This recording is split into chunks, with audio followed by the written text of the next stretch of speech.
الحمد لله نحمده ونصلي ونسلم على رسوله الكريم اما بعد فاعوذ بالله من الشيطان الرجيم بسم الله الرحمن الرحيم قل لا أسألكم عليه أجرا إلا المودة في القربى وقال الله تعالى في مقام آخر انما يريد الله ليذهب عنكم الرجس اهل البيت ويطهركم تطهيرا آمنت بالله صدق الله مولانا العظيم وصدق رسوله النبي الكريم الأمين ان الله وملائكته يصلون على النبي يا أيها الذين آمنوا صلوا عليه وسلموا تسليما اللهم صل على سيدنا ومولانا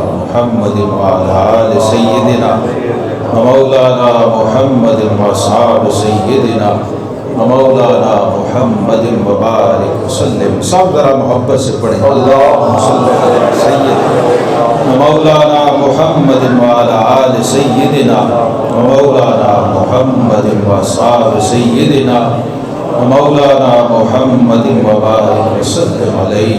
الصلاة والسلام عليك يا سيدي يا رسول الله وعلى آلك وأصحابك يا سيدي يا حبيب الله.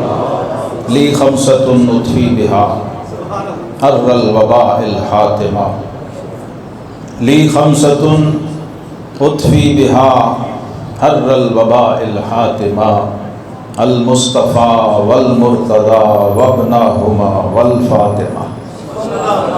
اور کیا بات رضا اس چمنستان کرم کی، کیا بات رضا اس چمنستان کرم کی، زہرا ہے کلی جس میں حسین اور حسن پھول.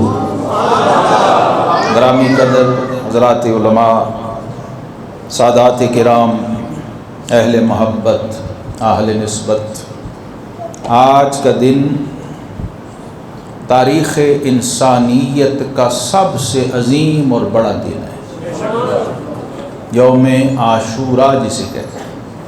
اللہ تعالیٰ نے اس کائنات کو جو تخلیق فرمایا، یہ دنوں کی، مہینوں کی، سالوں کی جو ترتیب فرمائی، اور ابو البشر سیدنا آدم علیہ نبینا علیہ السلام ان کو تخلیق فرمایا، تو وہ یوم عاشوراء تھا.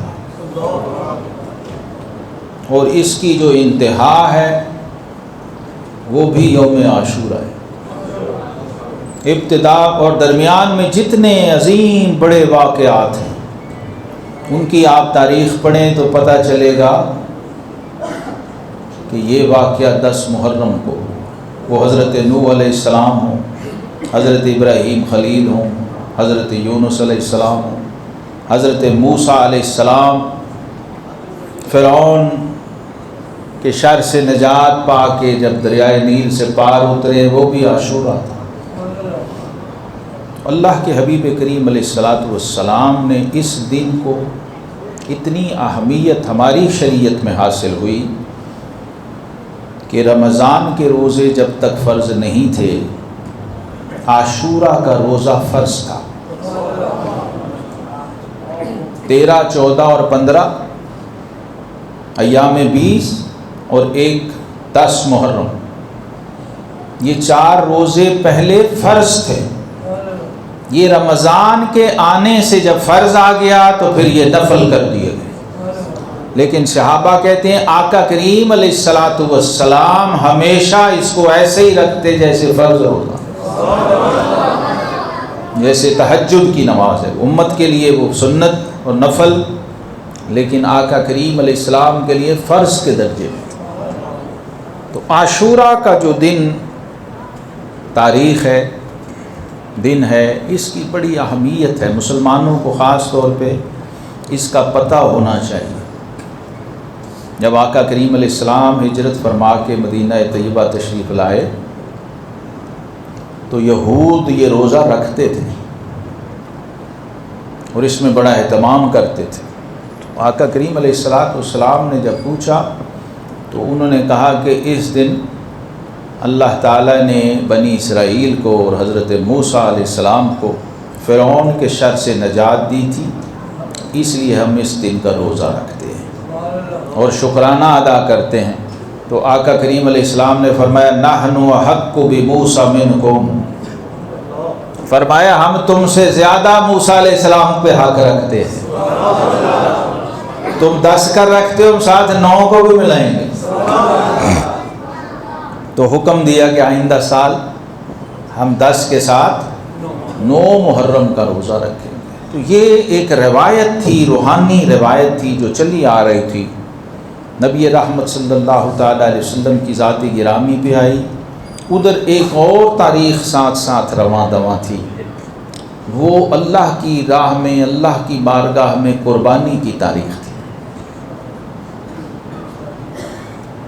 جس کی بنیاد حضرت ابراہیم خلیل علیہ السلام نے رکھی، اور قرآن نے اس قربانی کو وَفَدَيْنَاهُ بِذِبْحٍ عظیم سے تعبیر کیا کہ اگر اللہ کا کوئی بندہ واقعی اللہ سے سچی محبت کرتا ہو اور اس کو چیک کیا جائے، کسوٹی پہ پرکھا جائے، تو دیکھیں وہ پورا اتر کے دکھاتا ہے یا نہیں۔ یہ یاد رکھیے، کوئی بھی قرب یہ قربانی کے بغیر حاصل نہیں ہوتا۔ قربانی کے لفظ میں ہی پہلے قرب ہے۔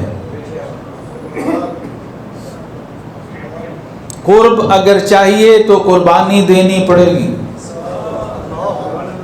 یہ دھیان سے نقطہ سمجھیں۔ جنت کے لیے قربانی شرط نہیں ہے، بخشش مغفرت ہے نا۔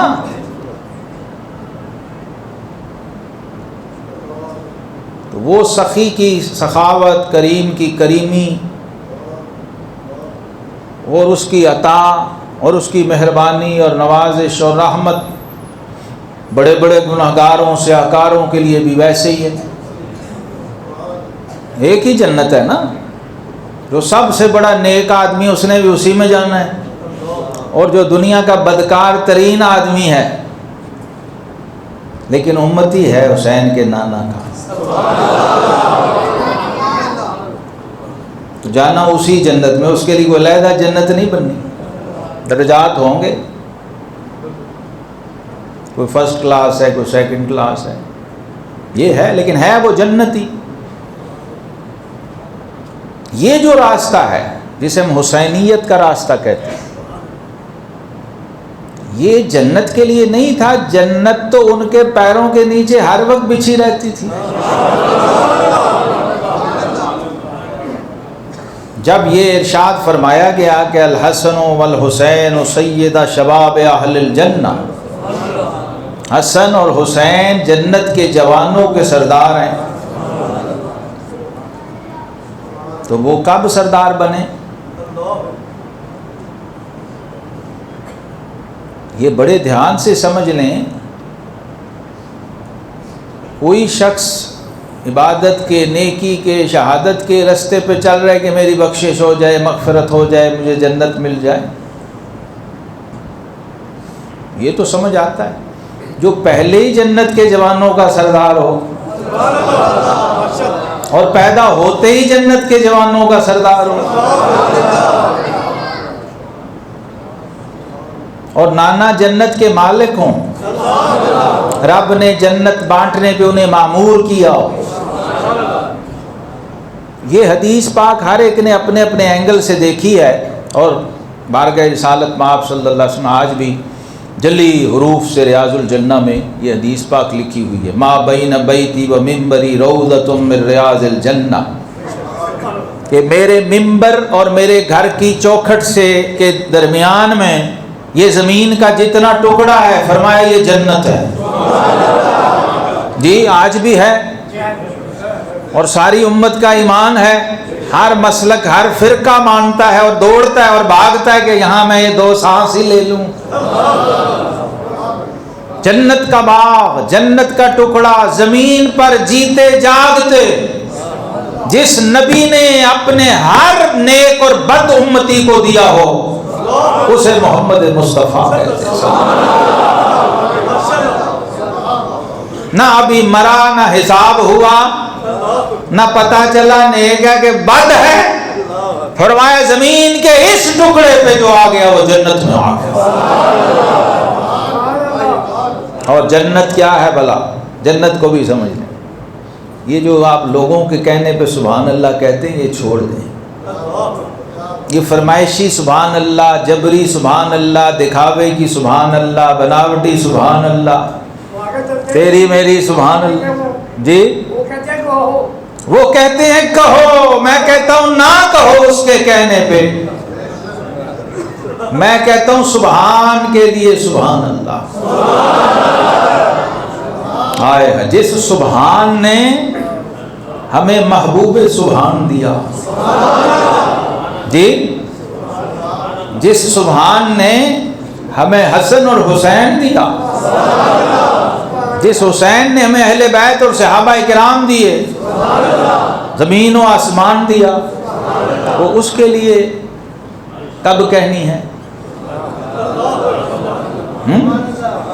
اور جس نے محبوب ایسا دیا کہ دنیا میں میں نے نبوت کی پوری تاریخ کھنگالی ہے. واحد ہستی ہے جس نے امت کو فزیکلی دنیا میں جیتے جاگتے جنت دی. اور اس کے بھی دو پہلو ہیں. اس کے لیے ٹکٹ چاہیے اس جنت کے لیے، جی اس کے لیے ویزا چاہیے، اس کے لیے ریاض الجنہ کے لیے ٹکٹ بھی چاہیے اور ویزا بھی چاہیے. اور وہ جس جنت کے جوانوں کے سردار حسین ہیں اس کے لیے بھی چاہیے، اس کے لیے بھی چاہیے. لیکن آتا ہے فقیروں پہ انہیں پیار کچھ ایسا، خود بھیک دیں اور خود کہے منگتے کا بھلا ہو. کہ پتہ ہے کہ ہر کوئی ٹکٹ لے نہیں سکتا، ہر کوئی ویزا لگوا نہیں سکتا، دن بدن اس نے اور مہنگا ہو جانا ہے، خرچے بڑھ جانے ہیں، رستے مشکل ہو جانے ہیں. تو پھر قربان جائیں ان کی کریمی پہ. فرمایا جو ویزا نہ لگوا سکتا ہو، ٹکٹ نہ لے سکتا ہو، وہ جہاں ہے وہیں ہمارے نام کی محفل سجا لے، جنت خود آ جائے گی. یہاں تو اسے جانا پڑے گا. اگر ہمارے ذکر کی، ہمارے نام کی، ہماری نسبت کی محفل سجا کے بیٹھ جائے، حلقہ بنا لے، تو فرمائے اذا مررتم بریاض الجنت فارتعوا. ایک تو یہ میرے ممبر اور گھر کے درمیان ہے نا، ایک عام کر دی، اوپن موبائل جنت. فرمایا میرے غلاموں جب بھی جنت میں جاؤ خوب پھل پھول کھاؤ، جنت کے باغوں میں جاؤ تو خوب پھل کھاؤ. تو صحابہ نے عرض کی حضور وما ریاض الجنہ، یہ چلتے پھرتے جنت کے باغ کون سے ہیں؟ فرمایا مجالس الذکر وحلق الذکر. کہ ہم ہر مہینے یہاں پہلی اتوار مغرب سے شام سجاتے ہیں جس میں قرآن کا لنگر پڑتا ہے. پوچھا حضور جنت کے پھل کیا ہیں جو کھانے ہیں ہم نے؟ دیکھیں صحابہ کا عقیدہ اور ایمان.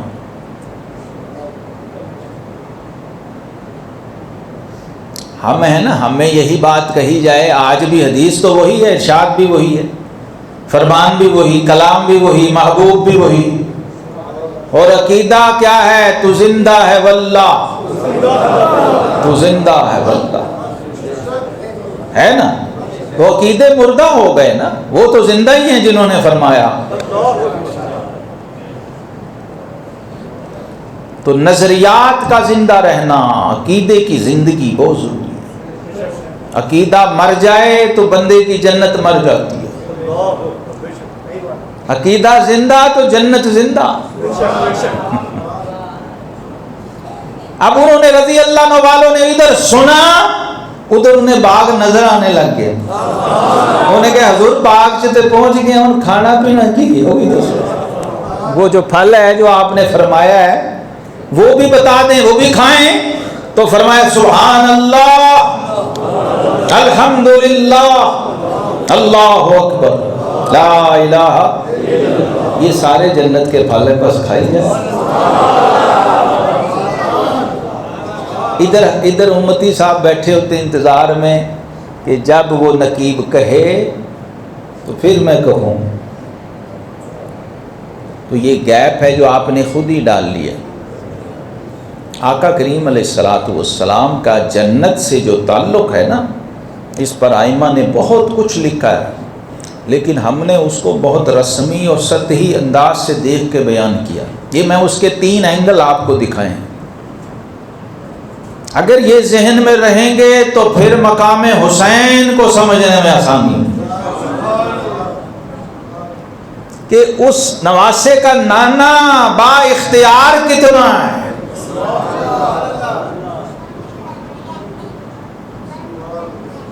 جو فرماتے ہیں لو شئت لسارت معی جبال الذھب، اگر میں چاہوں تو یہ احد پہاڑ سونے کا ہو کے میرے ساتھ ساتھ چلا کرے گا جدھر جائے.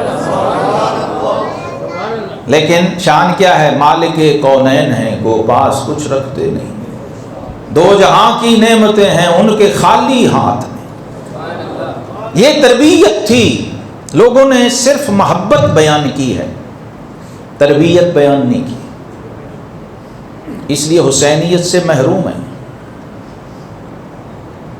یہ کربلا جب تک نہیں ہوئی تھی نا، حسین حسین تھا، یزید یزید تھا. یہ جو کربلا بپا کی امام عالی مقام سید الشہداء سیدنا امام حسین رضی اللہ تعالیٰ عنہ، یہ کربلا لوگوں کے خیال میں ختم ہو گئی ہوگی. میرے عقیدے میں کربلا ابھی بھی جاری ہے اور یہ قیامت تک رہنی ہے. جو اصل کریڈٹ ہے نا امام عالی مقام کا، اس تک جو پہنچا وہ کربلا تک پہنچا.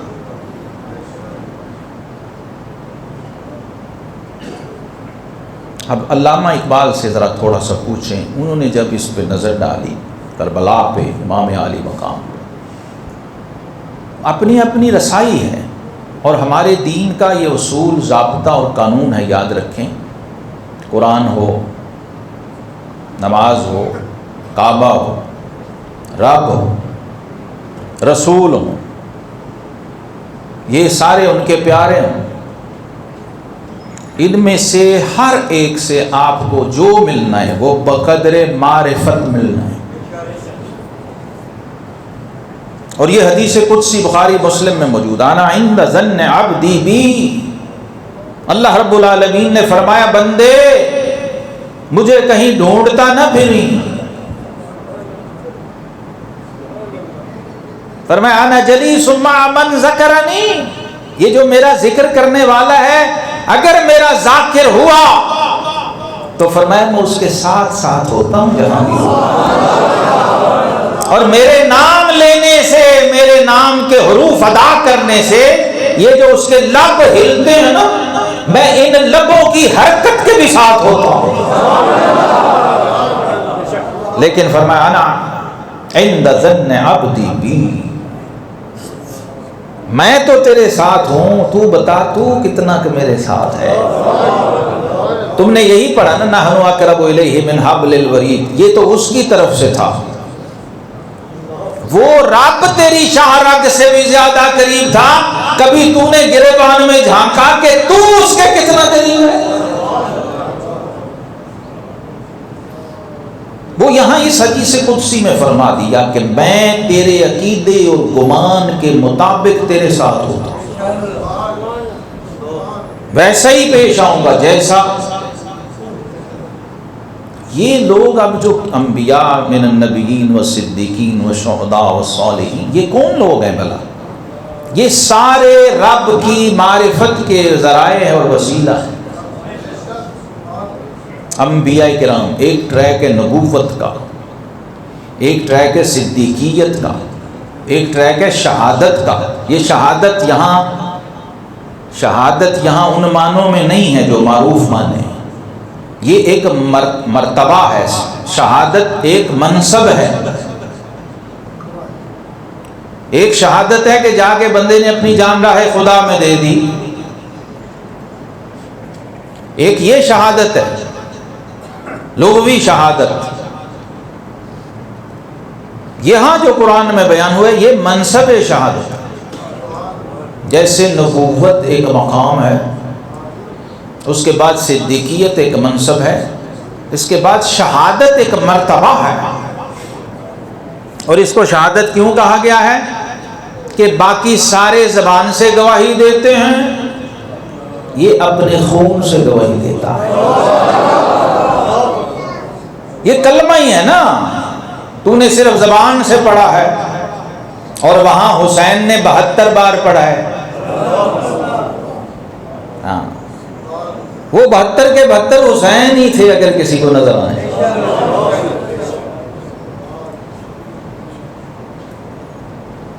جو اہل اللہ کے ماننے والے ہیں، اہل حال اولیاء اور اہل باطن کی نسبت والے ہیں، ان کو یہ بات سمجھنے میں کوئی مشکل پیش نہیں آئے۔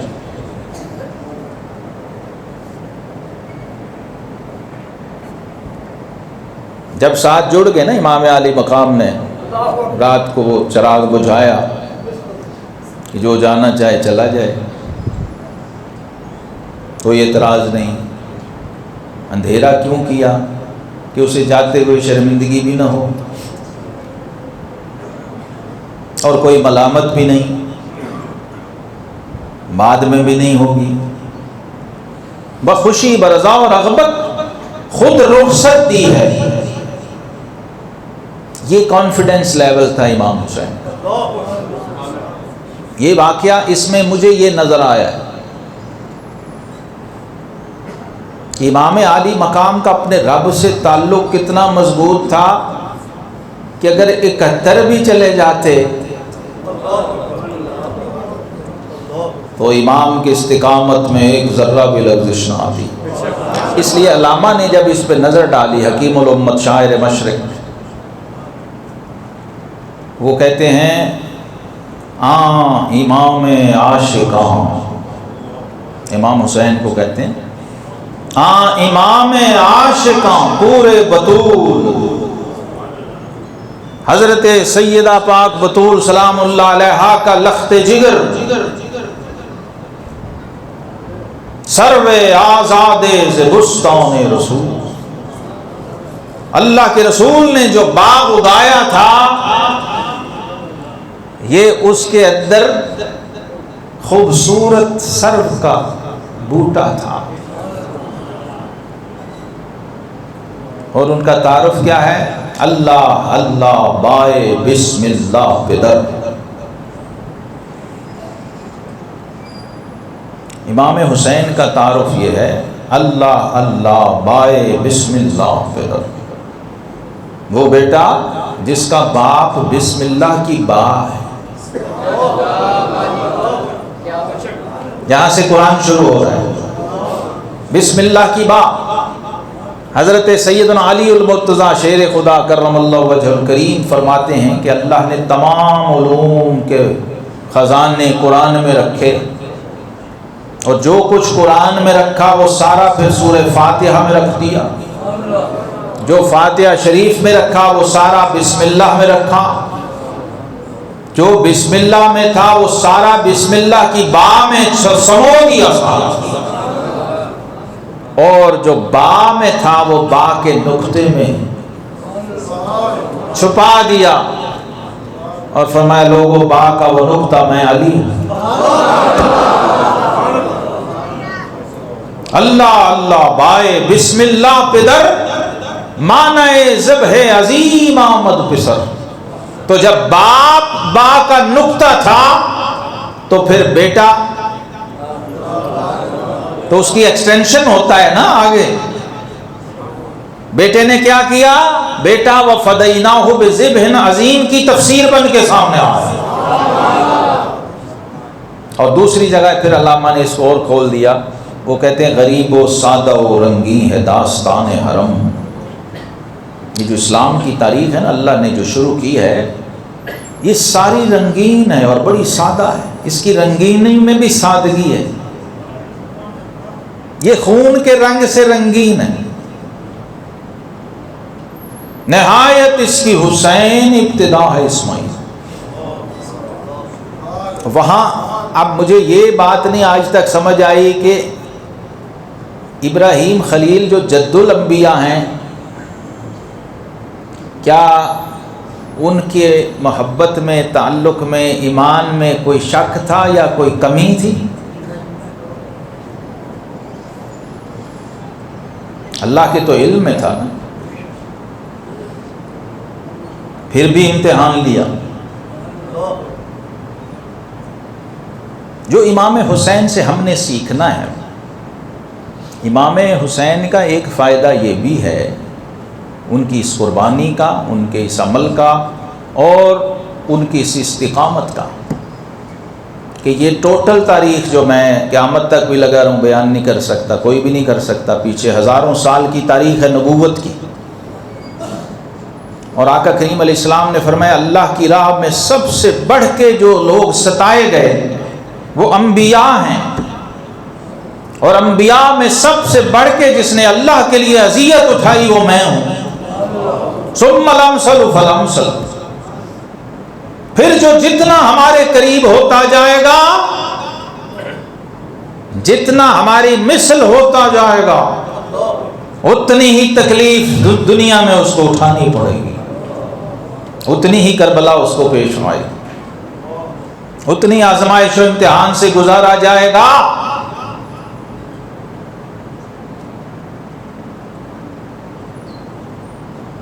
اور قرآن نے بڑا واضح کر کے اس کو بیان کیا، احسب الناس ان یترکوا ان یقولوا آمنا، کیا تم نے یہ سمجھے یہ کلمے پہ چھوٹ جاؤ گے تم؟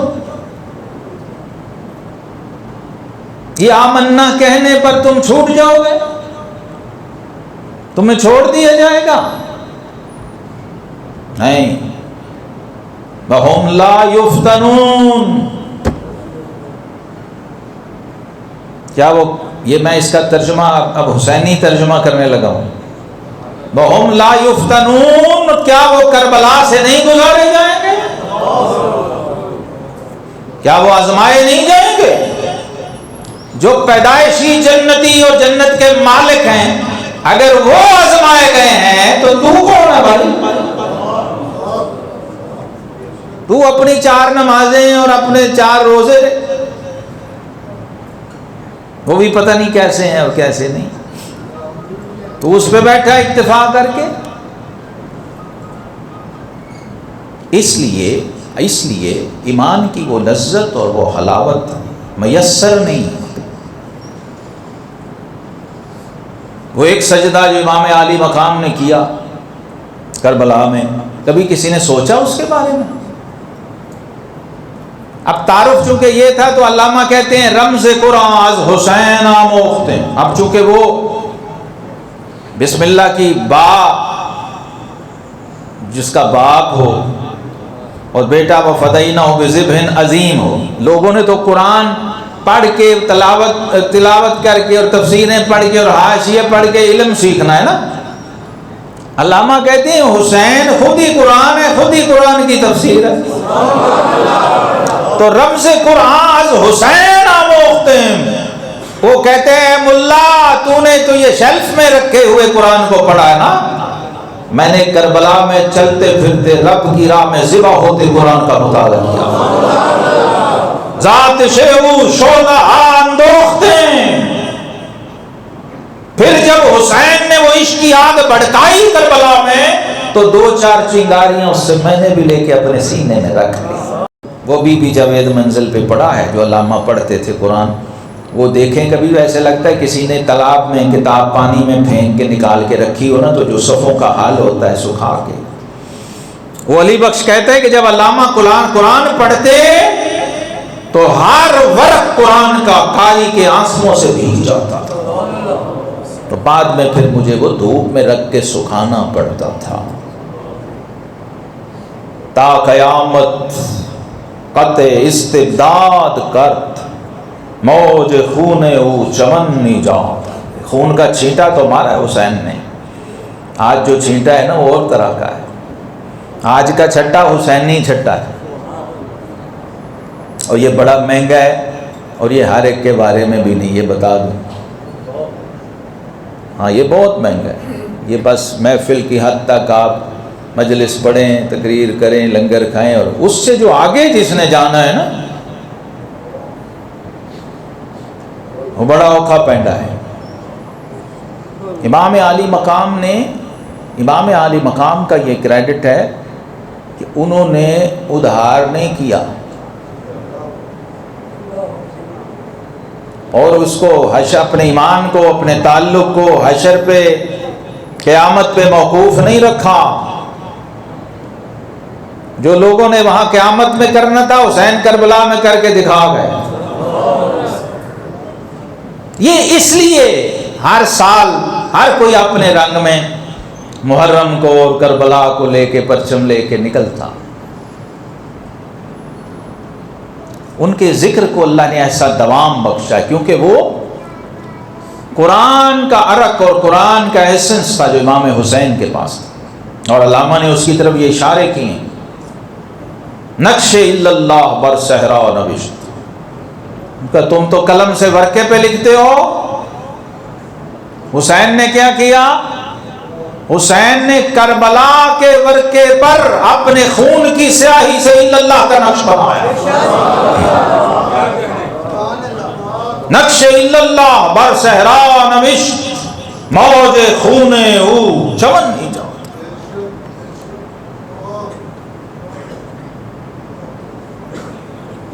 پوری امت کی نجات کا عنوان لکھی، سطر عنوان نجات ما نوشت، اور نتیجہ جو علامہ نے نکالا کہتے ہیں موسیٰ و فرعون و شبیر و یزید۔ جیسے فرعون کے سامنے موسیٰ کھڑے تھے، یہاں وقت کے فرعون یزید کے سامنے موسیٰ کا نائب بن کے حسین کھڑا تھا۔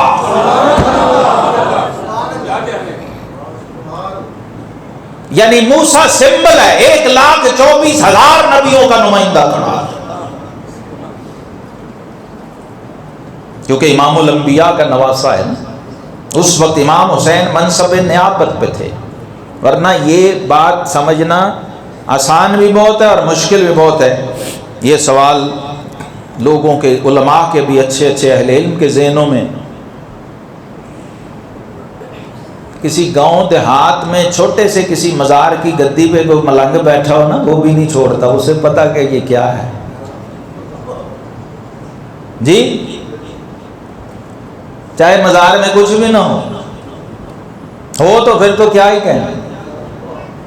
اب مجھے یہ، میں نے بڑی چھوٹی سی ہلکی بات اس لیے کر دی کہ میں تو وہ بات اصل پیش کرنا چاہ رہا ہوں جس کے پاس سید کائنات کی گدی ہو۔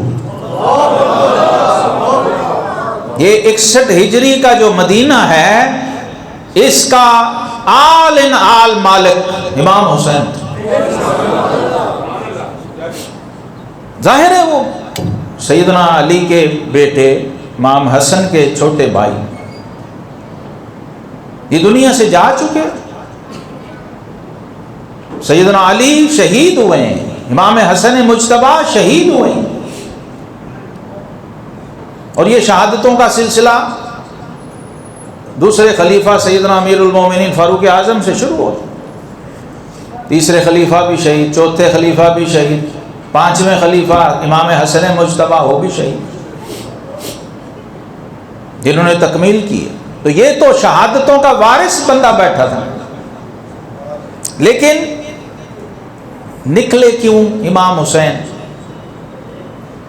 اور جو نہیں نکلے، یہ میں دونوں جواب عرض کرنے لگا ہوں ایک ہی جملے میں، اور امام عالی مقام امام حسین کا ہی لنگر پیش کرنے لگا،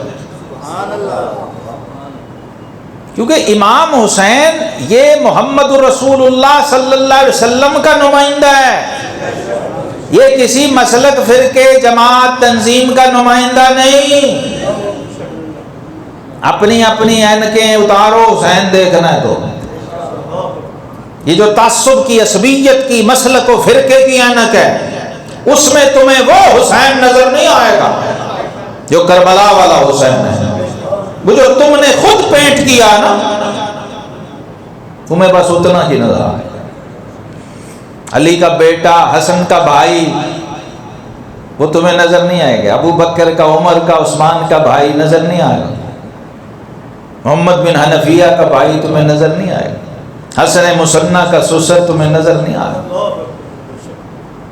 لوگوں نے تعصب کی پٹی باندھ لی، حسین نے اپنا رخ انور چھپا دیا. حسین کا حسن دیکھنا ہے تو للہیت کا نور لے کے آؤ. حسین کا جلوہ دیکھنا ہے تو علی حجویری کی نگاہ لاؤ. ہاں، یا بو علی کا جذبہ لاؤ، یا دیدار علی کا ذوق لاؤ، یا مہر علی شاہ کا عقیدہ لاؤ، پھر حسین نظر. مدینہ طیبہ میں اس وقت رسول اللہ صلی اللہ علیہ وسلم کے نائب کے طور پہ امام حسین جلوہ گر تھے. بڑے بڑے جلیل القدر صحابہ آپ کے ساتھ تھے، دوست تھے، مشاورت میں تھے. اور سیدنا عبداللہ بن زبیر رضی اللہ عنہ نے یہ 10 سال پھر یہ علم حسینی اٹھایا یزید کے خلاف اور یزیدیت کے خلاف. نواسہ رسول کے مشن کو نواسہ صدیق اکبر نے زندہ کیا. یہ کربلا میں نیزے پہ گئے، وہ حرم کعبہ کی کربلا میں کعبے کی دیوار پہ 3 دن لٹکے رہے. کسی کو یاد ہے 63 ہجری سے 73 ہجری تک پھر کس نے حسینیت کا علم اٹھایا؟ کسی کو یاد ہے؟ تو نہیں سمجھ آئے گا نا. حسین سیاق و سباق نہیں ہے تو کچھ سمجھ نہیں آئے گا. اس کے بعد کون اٹھا؟ یہ سارے ساتھ تھے. عبداللہ بن عمر، عبداللہ بن زبیر، عبد الرحمن بن ابی بکر رضی اللہ عنہما، عبداللہ بن عباس مکے میں تھے. سارے ساتھ تھے. کوئی چچا کا بیٹا، کوئی پھوپھی کا بیٹا، نبی پاک صلی اللہ علیہ وسلم کے رشتہ دار، اہل خاندان، اہل قرابت، مشوروں میں شریک تھے. امام حسین ان سے مشورے کرتے تھے. بڑے بھائی سے محمد بن حنفیہ سے مشورہ. عبداللہ بن عباس نے روکا، منع کیا کہ ابھی نہ جائیں، حالات ایسے نہیں. بہت قریبی تعلق تھا. حبر الامہ، ترجمان القرآن. عبداللہ بن زبیر نواسہ صدیق اکبر، بڑے مدبر تھے، بڑے پختہ فکر، جہاں دیدہ، اور حواری رسول کے بیٹے تھے. زبیر بن عوام کے بیٹے تھے. عشرہ مبشرہ میں جن کا باپ ہے امیر المومنین حضرت ام المومنین خدیجہ الکبریٰ کے بھتیجے، نبی پاک صلی اللہ علیہ وسلم کی پھوپھی کے بیٹے. ان کا بیٹا جو مدینے میں پہلا بچہ مسلمانوں کے گھر پیدا ہوا وہ عبداللہ بن زبیر ہے، جس کی ولادت کی خوشی پر صحابہ کہتے ہیں آقا کریم علیہ السلام اپنی چادر نبوت گھسیٹتے ہوئے باہر گئے. اور جیسے امام حسن و حسین کے کانوں میں اذان دی، گھٹی دی، لعاب چٹایا، ایسے ان کو بھی اپنا لعاب چٹایا. اس جوان نے پھر اس مشن کو سنبھالا. امام حسین کے بعد سٹینڈ لیا، بغاوت کی یزید کے خلاف، یزیدیت کے خلاف، اور باقاعدہ پھر خلیفہ بنے حجاز کے، اور پھر جنگ لڑی، اور پھر ان کو بھی شہید کیا.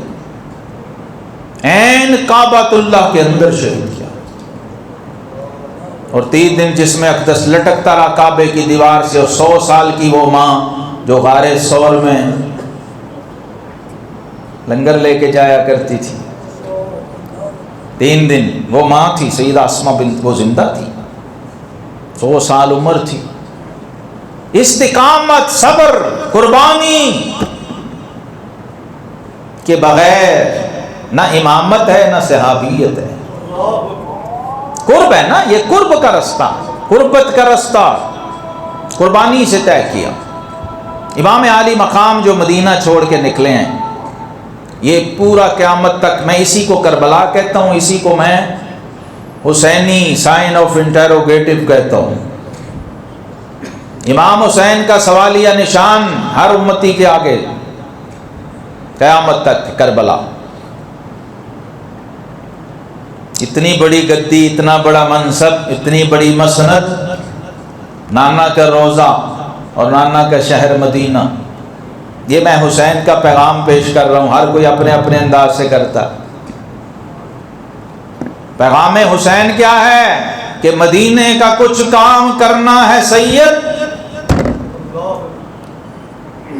حسین کس کے لیے نکلے تھے بھلا؟ مدینہ بچانے نکلے تھے، مدینے والے کا دین بچانے نکلے تھے.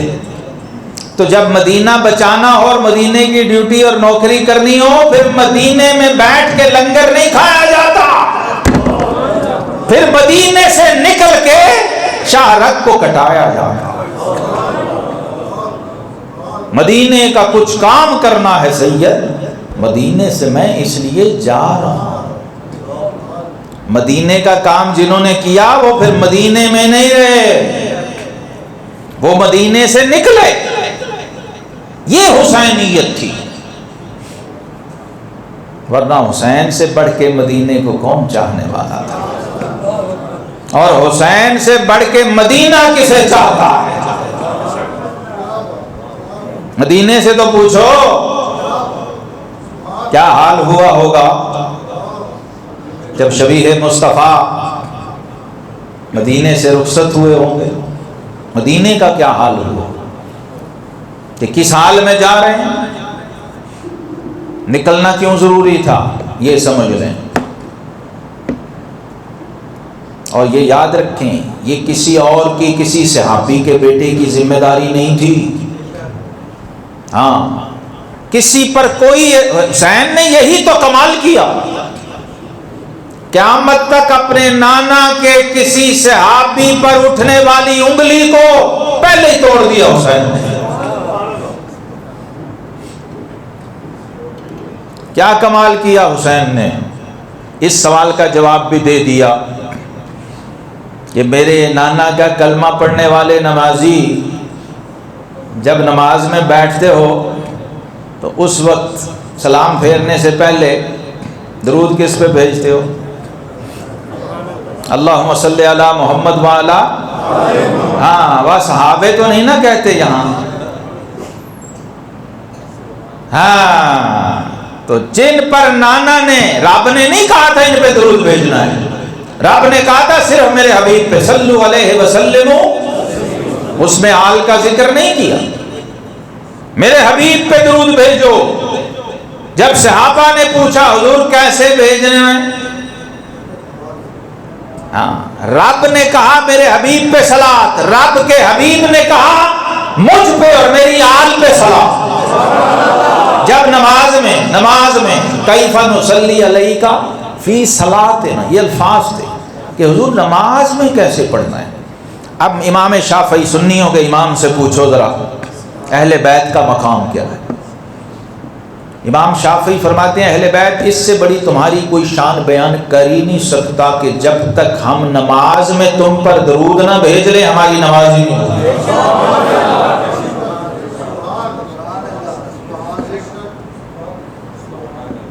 تو یہ اب جب بھی نماز میں ذرا درود ابراہیمی پڑھنا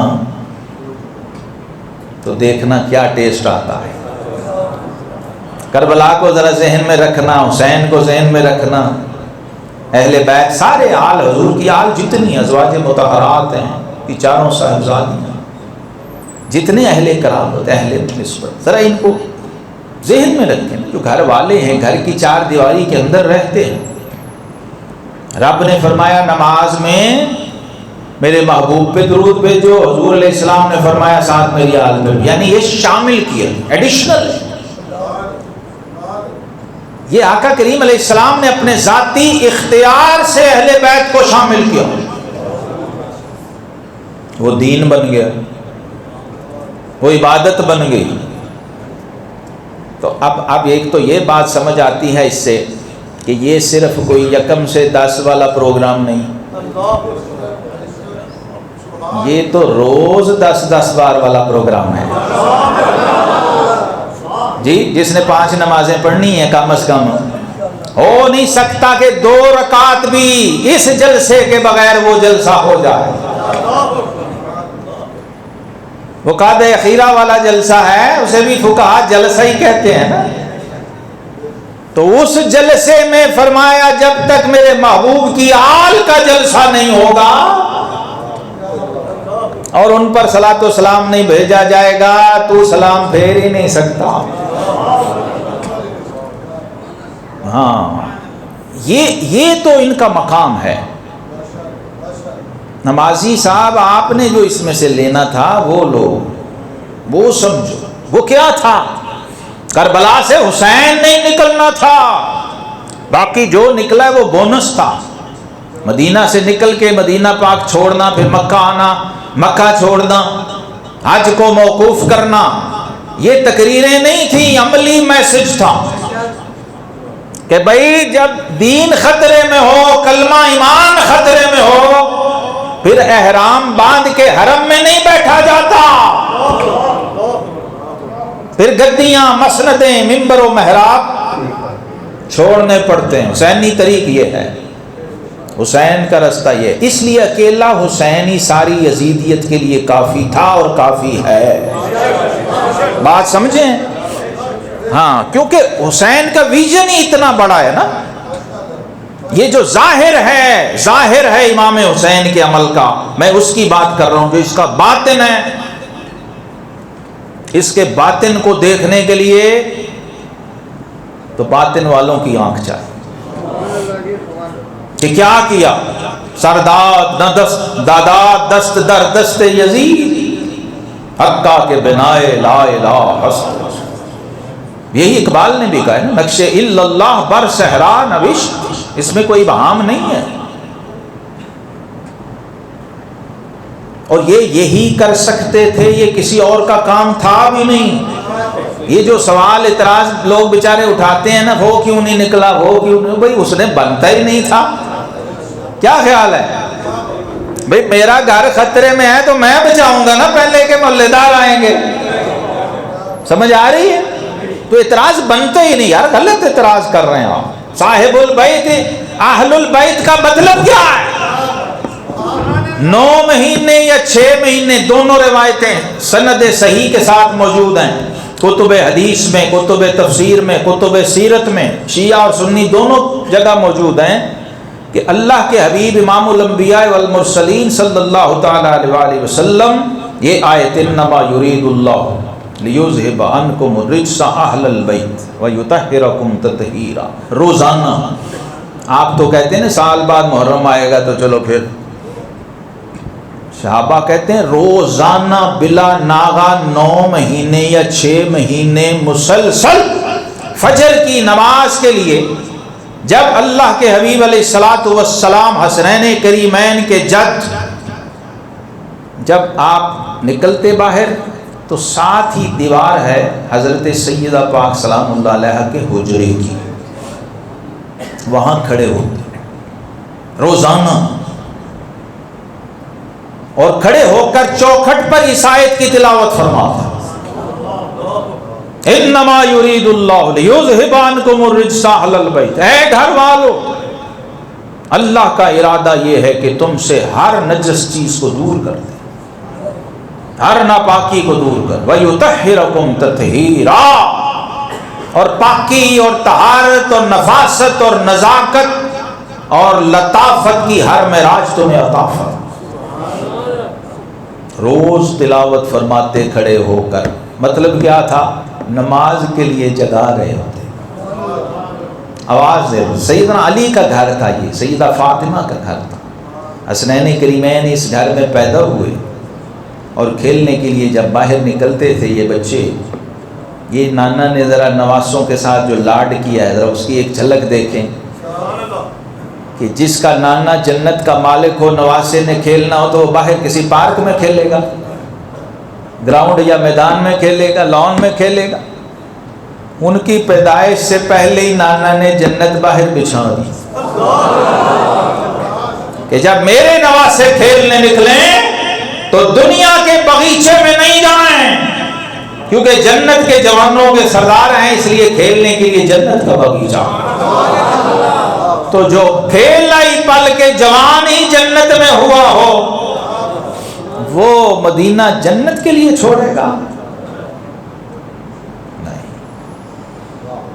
ایک مشن تھا، اتمام حجت تھا. اصل میں حضرت امام عالی مقام نے کیا کیا اس قربانی سے؟ قیامت تک آنے والے ہر حاجی، نمازی، ہر امتی، ہر اپنے نانا کے کلمہ گو، ہر اپنے نام لیوا، ہر پیر، ہر گدی نشین، ہر صاحب منبر و محراب، ہر دائی و مبلغ پہ اتمام حجت کیا. ورنہ جواز تھا امام عالی مقام بیٹھے رہتے تو کوئی پوچھنے والا نہیں تھا اور کسی کی جرت بھی نہیں تھی قیامت تک اعتراض کرتے. ان کے پاس شرعی جواز تھا، قرآن کی نصوص تھیں، احادیث تھیں، شرعی دلائل تھے. نہ نکلتے اگر امام حسین، یہ بھی بتا دو. جواز موجود تھا، رخصت موجود تھی، لیکن امام عالی مقام نے رخصت نہیں، عزیمت کا رستہ اور استقامت کا رستہ کیوں اختیار کیا کہ آج اگر حسین نہ نکلا تو پھر قیامت تک ہر شخص کو یہ جواز مل جائے گا. یہ کیا ہوا اگر میں نہیں نکلا؟ کل نبی کا نواسہ بھی تو بیٹھا رہا تھا مدینے. اس سوال کا جواب ہے قیامت تک حسین کا عمل، حسین کا کردار اور اتمام حجت اور استقامت، چھوٹے سے چھوٹے لیول پہ اور بڑے سے بڑے لیول پہ. یہ قیامت تک امام عالی مقام نے اب کربلا کو سٹینڈرڈ بنا دیا، پیمانہ اور معیار حق بنا دیا کہ یزیدیت اور حسین، پہلے حسین تھے اور یزید تھا. جب کربلا بپا ہو گئی اور خون بہ گیا راہ خدا میں اور قربت کے وہ مدارج و مراحل جو جناب خلیل کی قربانی سے شروع ہوئے تھے وہ تکمیل کو پہنچے. یہ جو کربلا میں خون بہا، کبھی سوچا آپ نے؟ یہ آل ابراہیم کا خون تھا، یہ آل اسماعیل کا خون تھا، یہ محمد عربی صلی اللہ علیہ وسلم کا خون تھا. تو یہ تکمیل ہوئی اس قربانی کی. اور اہل حال صوفیاء نے اس میں بڑا کچھ لکھا ہے، میں اس طرف نہیں جا رہا، جو اہل باطن ہیں، کہ یہ کہاں کڑیاں ملی ہوئی ہیں اور کس چیز کی تکمیل تھی جو نواسہ رسول اور آگے ان کے بچوں پہ، ان کے خاندان کے جو 32 شہزادے ہیں، جس میں ابو بکر ابن علی بھی ہے، عمر ابن علی بھی ہے، عثمان ابن علی بھی ہے، عمر ابن حسن بھی ہے، حسن ابن حسن بھی ہے، حسن مصنع جو آخری غازی بچا، 19 سال عمر اور 18 زخم جسم پہ اور لاشوں میں دبا ہوا، سب سمجھے کہ شہید ہو گئے. ان کو بھی آ کے نکالا ان کے ماموں نے، بنو فزار قبیلہ تھا کوفہ میں. انہیں جب خبر ہوئی، والدہ کو خبر ہوئی کہ میرا لخت جگر بھی وہی ہے، بھیجا. امام حسن کا وہ بیٹا جو امام حسین کا داماد ہے، اور جہاں سے حسنی حسینی نسب چلا، جیسے اسماعیل کی شاہرگ کٹنے نہیں دی رب نے کہ اسی سے تو محبوب نے آنا ہے، ایسے غوث اعظم کے جد کی شاہرگ بھی کٹنے نہیں دی کہ اس کی نسل میں تو غوث پاک حسنی حسینی شہزادے کئی پیدا ہوئے. یہ غوث اعظم کے جد ہیں، حسن مصنع بن حسن مجتبی بن علی المرتضی، اور داماد امام علی واحد غازی ہے جو لڑنے والا، زخم کھا کے پھر بچا. ان کا بھی لوگ نام نہیں لیتے، یہ حد ہے ظلم کی. سیدنا امام زین العابدین تو بیمار تھے نا،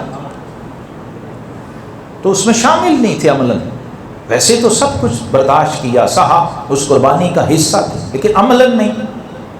یہ وہ ہستی ہیں جنہوں نے زخم کھائے ہیں اور لوگوں نے سمجھا کہ شہید ہو گئے ہوئے ہیں، لیکن قدرت نے آگے چونکہ سلسلہ چلنا تھا بچایا گیا. اور یہ نکاح کربلا کے میدان میں ہوا. سیدہ فاطمہ بنت حسین اور سیدنا حسن مصنع بن حسن مجتبی، یعنی ڈبل نسبت ہے. داماد بھی بیٹا ہے نا، حسن کا بھی بیٹا ہے، حسین کا بھی بیٹا ہے، یہاں داماد ہے۔ یہ وہ ہستیاں ہیں جنہوں نے ایک، میں نے اس لیے کہا ایک حسین نہیں ہے، یہ جتنے ہی قربان ہوئے سارے ہی حسین تھے، کیونکہ اب یہ حسینی رنگ میں رنگ چکے تھے نا، فنا فی الحسین ہو چکے تھے، کیونکہ وہ چراغ بجھائے اس لیے تھا تاکہ جب کسوٹی پہ بجھا کے چیک کریں تو پتہ لگ جائے پیچھے کون بچہ ہے، تو جب چراغ دوبارہ جلایا گیا تو سارے ہی حسین تھے۔ ہاں، چراغ بجھانے، ایسے ہی کربلا، بس آخری جملہ میں عرض کر رہا ہوں، امام عالی مقام نے کیا کیا، جانتے ہی کوئی نہیں تھا اس کا نام کربلا کے میدان کا، اس جگہ کا، یہ ایسی نسبت حسینی ہوئی ہے کہ وہ زمین بھی زندہ ہو گئی قیامت۔ اسلام زندہ ہوتا ہے ہر کربلا کے بعد۔ تو یہ امام حسین نے گویا کربلا کو زندہ کر دیا کہ جس نے حسین تیرا نام لینا ہے اور تیرے نانا کا کلمہ پڑھنا ہے، زندگی میں ایک بار کربلا سے ضرور گزرے گا۔ اس کربلا کو قیامت تک حق اور باطل کا پیمانہ بنائے امام عالی مقام، حلال اور حرام، جائز اور ناجائز، حق اور باطل، جو یہ تمیز نہیں رکھتا جتنے مرضی جلسے حسین کے کر لے، تقریریں کر لے، وہ عملاً یزیدی ہے، یاد رکھیں۔ حسین کا کارنامہ یہ ہے کہ اب حق اور باطل وہ اسی پہ پرکھا جائے گا، حسینی مزاج کون ہے۔ اب میں آخری جملہ عرض کر رہا ہوں، یہ لا الہ جو ہے، لا الہ کلمہ پڑھتے ہیں نا، لا الہ الا اللہ محمد رسول، اس پہ میں نے یہاں پوری ایک درس کے دوران کلمہ طیبہ پہ بات کی تھی، اللہ لا الہ الا هو الحی القیوم پہ۔ حسینیت کلمے کی جو لا ہے نا، اس میں ہے ساری۔ یہ میں امام حسین کا لنگر آپ کو پیش کر رہا ہوں، دوسرا تو آپ نے کھانا ہے دیگ والا، میں کربلا والا پیش کر رہا ہوں۔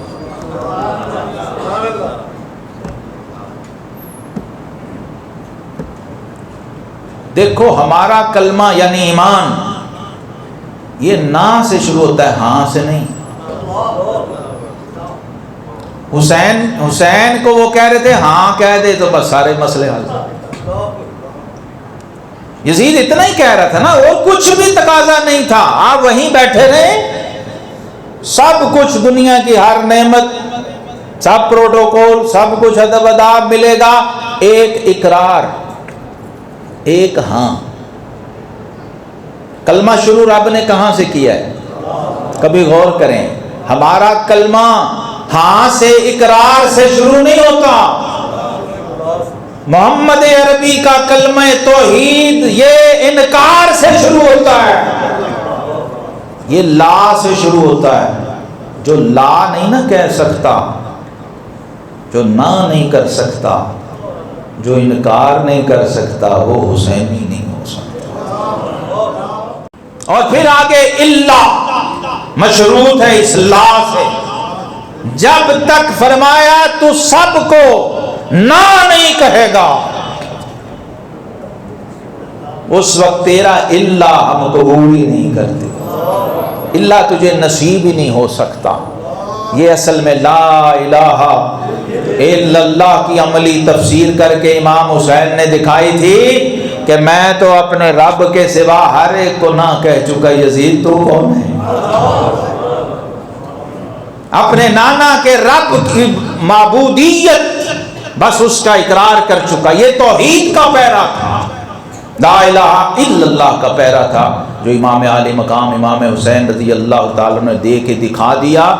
اب اس پہ چلنا نہ چلنا یہ اوپن چھوڑ دیا، یزیدی اور حسینی دو ٹریک قیامت تک بن گئے۔ اب جو لا کے رستے پہ ہے وہ حسین کے رستے پہ ہے۔ جب سامنے باطل ہو، سامنے حرام ہو، سامنے ناجائز ہو، سامنے شر ہو، اس کو نہ کہیں۔ حسینیت یہ، اور یہ ہر روز ہر بندے کے سامنے کھلی ہے، جس کو حسینیت سمجھ آ گئی، حق سمجھ آ گیا، لا الہ الا اللہ سمجھ آ گیا، یہ عمل تھا امام حسین کا، اور یہ بنیادوں میں چاہیے تھا، اور یہ کام کر ہی حسین سکتے تھے، اس لیے ان کے ذمہ لگایا۔ بچپن سے تیاریاں تھیں، پہلے سے بشارتیں دی ہوئی تھی، یہ کوئی نرا حادثہ نہیں تھا۔ مجھے تو آج تک یہ بھی سمجھ نہیں آیا، اللہ معاف کرے، جو ہمارے لوگ مسجدوں میں پڑھتے پھرتے ہیں، جس کو دھوکے سے کوفے بلایا گیا، اگر دھوکے سے بلایا گیا پھر حسین کا کریڈٹ کیا؟ ہاں، حسین دھوکے میں نہیں گیا تھا، حسین پوری طرح سمجھ کے گیا تھا، پورے ہوش و حواس اور ایمانی شعور کے ساتھ گیا تھا حسین، ورنہ اتنے بڑے بڑے مشیر راستے میں موجود ہوں، مشورے کر رہے ہوں، آیتیں پڑھ رہے ہوں، حدیثیں سنا رہے ہوں، اور حسین ڈٹا رہے، تو یہ دھوکہ تھا۔ دھوکہ وہ وما یخدعون الا انفسہم، وہ کوفے والے دھوکے میں تھے کہ شاید ہم حسین کو دھوکہ دے رہے ہیں یا دھوکہ دے چکے ہیں۔ حسین جس مشن پہ تھے وہ انہوں نے پایا تکمیل تک پہنچایا، اور اس قرب کی قیمت نٹ کیش ادا کی ہے۔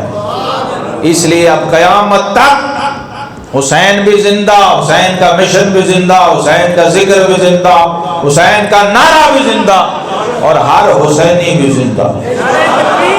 اللہ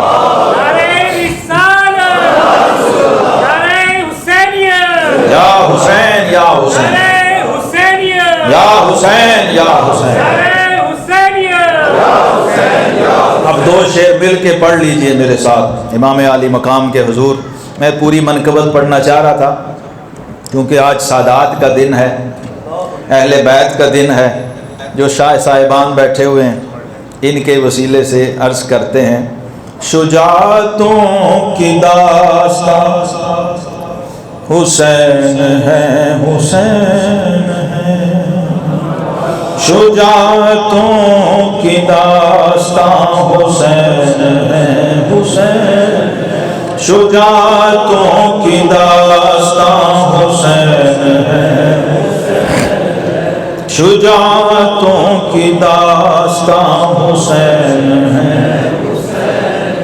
حسین ہے، حسین ہے۔ ذرا محبت سے یہ ورد محبت سے کریں۔